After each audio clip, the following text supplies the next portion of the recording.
ബുദ്ധിശാലിയായ തൊപ്പിക്കച്ചവടക്കാരൻ. ഒരു ദിവസം ഒരു പാവപ്പെട്ട തൊപ്പിക്കച്ചവടക്കാരൻ ഒരു ചെറിയ ഗ്രാമത്തിൽ തൊപ്പി വിൽക്കുകയായിരുന്നു. ക്ഷീണിച്ച അവശനായ അയാൾ തന്റെ തൊപ്പി സഞ്ചി ഒരു മരത്തിനടിയിൽ വെച്ചിട്ട് നിഴലിൽ കിടന്നുറങ്ങി. അയാൾ ഉറങ്ങിക്കൊണ്ടിരുന്നപ്പോൾ കുറെ കുരങ്ങന്മാർ താഴെ ഇറങ്ങി വന്ന് സഞ്ചിയിൽ നിന്ന് തൊപ്പികൾ ഓരോന്നായി എടുത്ത് അണിയാൻ തുടങ്ങി. അയാൾ ഉറങ്ങി എണീറ്റ് നോക്കിയപ്പോൾ കുരങ്ങന്മാർ തൊപ്പിയും ധരിച്ചുകൊണ്ടിരിക്കുന്നതാണ് കണ്ടത്. അയാൾ നിലവിളിച്ചു, അയ്യോ, ആ തൊപ്പികളൊക്കെ എന്റേതാ, അത് തിരിച്ചു തരൂ. കുരങ്ങന്മാർ അയാളെ നോക്കി ഗർജിച്ചു. അപ്പോൾ അയാൾക്കൊരാശയം തോന്നി. അയാൾ ഉടനെ തന്റെ തൊപ്പി ഊരി താഴെയിട്ടു. ഉടനെ കുരങ്ങന്മാരും അവരുടെ തലയിൽ നിന്നും തൊപ്പിയെടുത്ത് താഴേക്ക് വലിച്ചെറിഞ്ഞു. തൊപ്പി കച്ചവടക്കാരൻ തൊപ്പികളും എടുത്ത് സഞ്ചിയിലിട്ട് സന്തോഷത്തോടെ യാത്രയായി. സമയോചിതമായ ചിന്ത. ബുദ്ധിമാനായ കഴുത. ഒരു ദിവസം വിശന്നു വലഞ്ഞ ഒരു സിംഹം ദാഹം ശമിപ്പിക്കാനായി ഒരു നദിക്കരയിൽ ചെന്നു. ഒരു കഴുത നദിയുടെ അക്കരെ വെള്ളം കുടിച്ചുകൊണ്ട് നിൽപ്പുണ്ടായിരുന്നു. ഉച്ചഭക്ഷണത്തിനായി ആ കഴുതയെ പിടിക്കാൻ സിംഹം ഗൂഢാലോചന നടത്തി. സിംഹം പറഞ്ഞു, കഴുതേ, നദിയുടെ അക്കരെ കുതിരകൾ ഏതെങ്കിലും ഉണ്ടോ? എനിക്കവരുടെ പാട്ട് കേട്ടാൽ കൊള്ളാമായിരുന്നു. കഴുതയ്ക്ക് സിംഹത്തിന്റെ അടവിൽ സംശയം തോന്നിയില്ല. അത് പറഞ്ഞു, അതിനെന്താ, ഞാൻ വേണമെങ്കിൽ നിങ്ങൾക്ക് വേണ്ടി പാടിത്തരാലോ. അത് കണ്ണുകളടച്ച് പാടാൻ തുടങ്ങി. ഉടൻ തന്നെ സിംഹം കഴുതയെ പിടിച്ചു. പക്ഷേ അത് ബുദ്ധിയുള്ള ഒരു കഴുതയായിരുന്നു. അത് പറഞ്ഞു, സിംഹരാജാവേ, ഞാൻ നിങ്ങളുടെ ഉച്ചഭക്ഷണമാകാൻ തയ്യാറാ. പക്ഷേ നല്ല ശക്തിശാലികളായ സിംഹങ്ങളൊക്കെ ഭക്ഷണത്തിനു മുമ്പ് ദൈവത്തോട് പ്രാർത്ഥിച്ചിട്ടേ കഴിക്കാറുള്ളൂ എന്ന് ഞാൻ കേട്ടിട്ടുണ്ട്. സിംഹം താൻ ശക്തിശാലിയാണെന്ന് കാണിക്കാനായി കണ്ണുകളടച്ച് കുറെ നേരം പ്രാർത്ഥിച്ചു.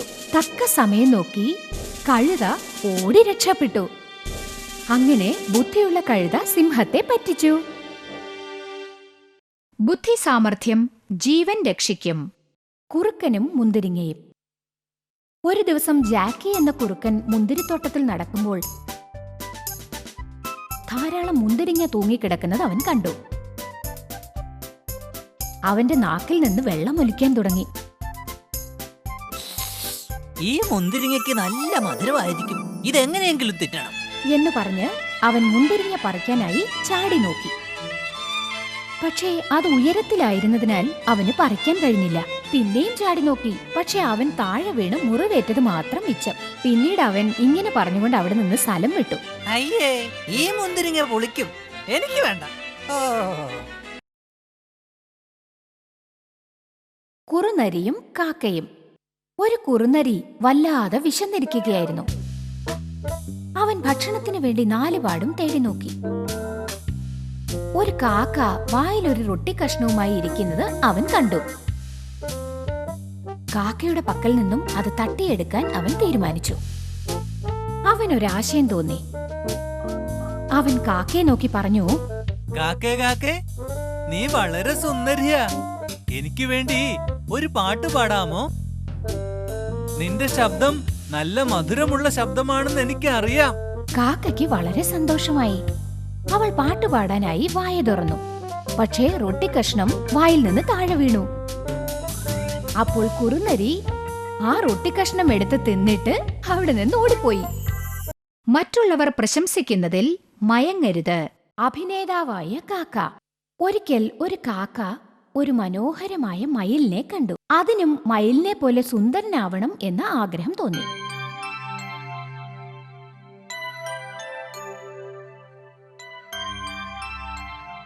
അതിനായി കുറച്ച് മയിൽപീലികൾ ശേഖരിച്ച് തന്റെ ശരീരത്തിൽ ഒട്ടിച്ചു വെച്ചു. അതിനെ കണ്ടാൽ ഒരു കോമാളിയെ പോലെ ഉണ്ടായിരുന്നു. മയിലുകളെല്ലാം അതിനെ തുറച്ചു നോക്കിയിട്ട് പറഞ്ഞു,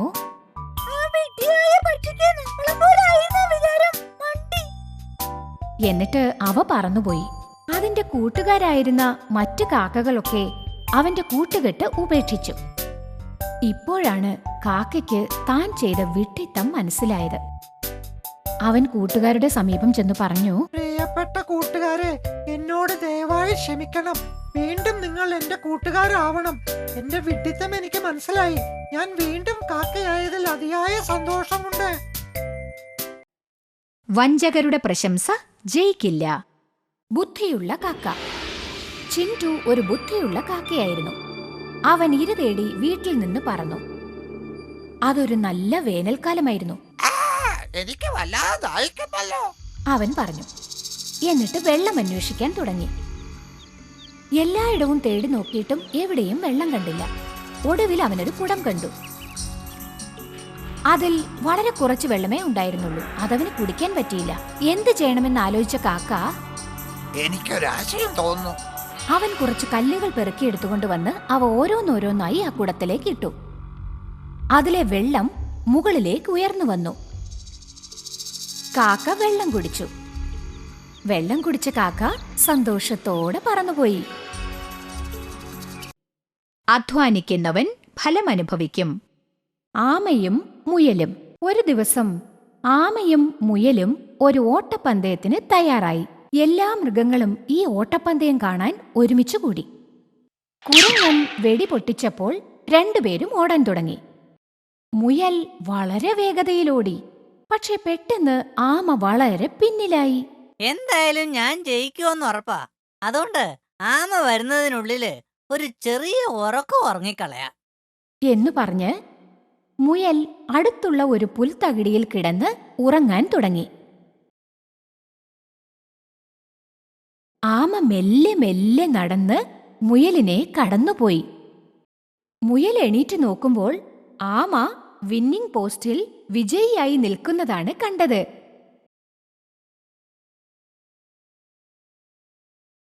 അത്യാഗ്രഹിയായ പട്ടിക്കുഞ്ഞ്. റോജർ ഒരു കുസൃതിയായ പട്ടിക്കുഞ്ഞായിരുന്നു. അവൻ എല്ലിൻ കഷ്ണങ്ങൾ വളരെ ഇഷ്ടമായിരുന്നു. ഒരു ദിവസം അവൻ റോഡിലൂടെ നടന്നു പോകുമ്പോൾ ഒരെല്ലിൻ കഷ്ണം കിടക്കുന്നത് അവൻ കണ്ടു. അവനത് എടുത്തിട്ട് പറഞ്ഞു, എനിക്ക് ഇഷ്ടമുള്ള ഭക്ഷണം കിട്ടി.